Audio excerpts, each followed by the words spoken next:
Kremlini ka mohuar akuzat për vrasjen e Aleksej Navalni me një helm të zhvilluar nga toksinat e bretkosës. Zëdhënësi Dimitri Peskov e quajti raportin nga 5 vende europiane për vdekjen e opozitarit rus të rrem dhe të pabazuar. Sekretari Amerikan i Shtetit Marco Rubio tha se nuk ka asnjë arsye për të besuar këto vlerësime, ndërsa nëna e të tjerit Navalni kërkoi drejtësi 2 vite pas vdekjes së tij.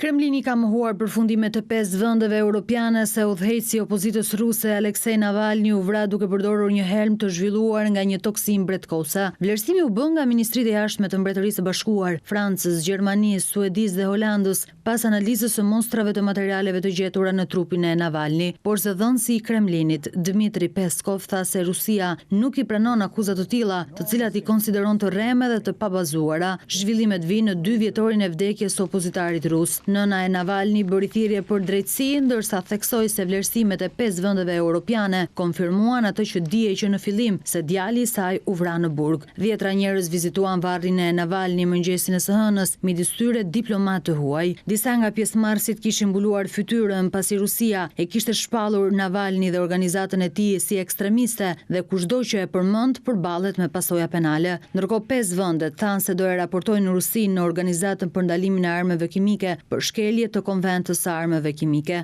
Mbretëria e Bashkuar planifikon masa ndëshkuese ndaj Rusisë, përfshirë edhe vendosjen e sanksioneve të reja. Edhe sekretari amerikan i Shtetit Marco Rubio e quajti shqetësues raportin e aleatëve europian, duke theksuar se Washingtoni nuk ka arsye t'i vërë në dyshim këto të dhëna.